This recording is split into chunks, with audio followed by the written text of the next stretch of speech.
Bismillahirrahmanirrahim. Assalamualaikum warahmatullahi wabarakatuh. Izin memperkenalkan diri, nama saya Rini Kurniawan dari kelompok 9 dari Maria Walanda Maramis dari Prodi Pendidikan Masyarakat.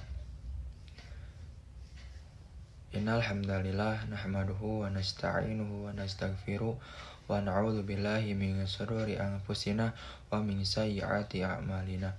May yahdihillahu fala mudhillalah wa may yudlil fala hadiyalah.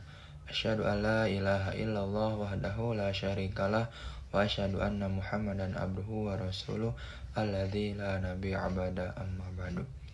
Pertama-tama marilah kita panjatkan puji serta syukur atas kehadirat Allah Subhanahu wa taala yang mana dengan kudrah dan iradahnya kita dapat berkumpul di tugas ini.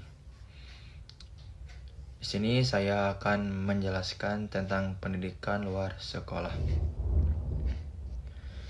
Pendidikan luar sekolah yaitu setiap kesempatan di mana terdapat komunikasi yang teratur dan terarah di luar sekolah, guna membantu peserta didik dalam mengaktualisasikan potensi diri dalam mengembangkan tingkat pengetahuan, penalaran, keterampilan sesuai dengan usia kebutuhannya. Hasil yang diperoleh dari pendidikan luar sekolah diharapkan dapat bermanfaat bagi dirinya, keluarganya, masyarakat, bangsa, negara. Kemudian di sini saya akan menjelaskan ruang lingkup pendidikan luar sekolah. Yang pertama, dilihat dari segi pelayanannya. Dibedakan berdasarkan usia dan jenis kelamin. Pada bagian yang dibedakan berdasarkan usia itu dibagi lagi menjadi 3, yaitu yang pertama usia persekolahan, usia pendidikan dasar, dan usia pendidikan menengah. Yang dimana pendidikan luar sekolah mempunyai peranan yang penting untuk merealisasikan tujuan pendidikan yang belum tercapai sepenuhnya, seperti menyediakan program paket ABC. Yang kedua, dilihat dari segi jenisnya. Terbagi dari 2 jenis, yaitu pendidikan informal dan non-formal. Yang pertama, untuk pendidikan non-informal sendiri adalah pendidikan dalam keluarga yang berlangsung sejak anak dilahirkan. Dalam keluarga yang memang memahami arti penting pendidikan keluarga, maka ia secara sadar mendidik anak-anaknya agar terbentuk kepribadian yang baik. Sedangkan dalam keluarga yang kurang mengerti arti penting pendidikan keluarga, maka perilakunya sehari-hari secara tidak sadar itu adalah pendidikan. Lalu ada ciri-ciri umum pendidikan informal, yaitu pendidikan berlangsung terus-menerus tanpa mengenal tempat dan waktu.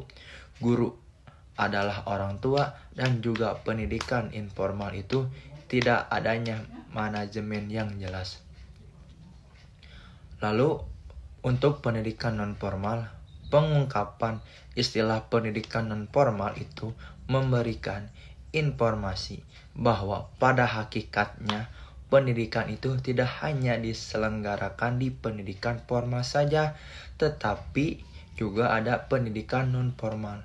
Hal ini sesuai dengan Undang-Undang Republik Indonesia. Isi pada ayat-ayat tersebut memiliki keterkaitan bahwasanya pendidikan non-formal itu adalah satuan pendidikan yang memiliki jenjang jenis pendidikannya dan juga dapat dilaksanakan secara terstruktur serta terdiri atas pendidikan dasar, menengah, dan tinggi.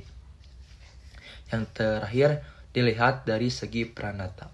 Dalam pendidikan luar sekolah memiliki peranata yang bermacam-macam seperti pendidikan keluarga, pendidikan perluasan wawasan desa, dan pendidikan keterampilan. Oleh karena itu, program pendidikan luar sekolah itu meliputi yaitu pendidikan keluarga yang berguna untuk mengembangkan peserta didik agar menumbuhkan ketakwaan kepada Tuhan, nilai moral, pandangan dan sikap hidup, keterampilan serta kreativitas yang tinggi. Kemudian pendidikan perluasan wawasan dalam rangka peningkatan kemampuan berpikir, menambah pengetahuan dan memperluas cakrawala tentang kehidupan berbangsa dan berkeluarga. Kemudian pendidikan keterampilan dalam rangka mengembangkan profesionalisme pekerjaan sehingga dapat menghasilkan barang atau jasa guna meningkatkan taraf hidup fungsi. Kemudian fungsi pendidikan luar sekolah yaitu sebagai pelengkap. Pendidikan luar sekolah berfungsi untuk melengkapi kemampuan peserta didik dengan jalan memberikan pengalaman belajar yang tidak diperoleh dalam pendidikan sekolah dan isi programnya. Itu didasarkan atas kebutuhan peserta didik. Kemudian fungsi kedua sebagai penambah. Pendidikan luar sekolah sebagai penambah pendidikan sekolah yang bertujuan untuk menyediakan kesempatan belajar, yaitu kepada yang pertama peserta didik yang ingin memperdalam materi pelajaran tertentu yang diperoleh selama mengikuti program pendidikan pada jenjang pendidikan sekolah. Yang kedua, alumni suatu jenjang pendidikan sekolah dan memang masih memerlukan layanan pendidikan untuk memperluas materi pelajaran yang telah diperoleh. Nah, kebutuhan ini berkaitan dengan dua hal. Yang pertama, memperluas materi pelajaran yang telah diperoleh untuk melanjutkan studi ke jenjang yang lebih tinggi. Yang kedua, menambahkan pengetahuan tentang materi belajar yang dirasakan penting sesuai dengan perkembangan ilmu, pengetahuan, dan teknologi yang semakin cepat. Yang ketiga, fungsinya mereka yang putus sekolah dan memerlukan pengetahuan serta keterampilan yang berkaitan dengan lapangan pekerjaan atau penampilan diri dalam masyarakat. Yang tadi itu yang melanjutkan. Kemudian fungsi yang terakhir sebagai pengganti. Pendidikan luar sekolah sebagai pengganti pendidikan sekolah yang menyediakan kesempatan belajar bagi anak-anak atau orang dewasa yang dikarenakan berbagai alasan seperti tidak memperoleh kesempatan untuk memasuki satuan pendidikan sekolah, entah dikarenakan kendala biaya ataupun sebagainya. Mungkin sekian dari saya materi yang bisa saya sampaikan. Mohon maaf bila ada kesalahan. Semoga dapat bermanfaat bagi kita semua, khususnya bagi diri saya sendiri. Tutup saja dengan doa. Robbana atina fid dunya hasanah wa fil akhirati hasanah wa qina adzabannar. Wassalamualaikum warahmatullahi wabarakatuh.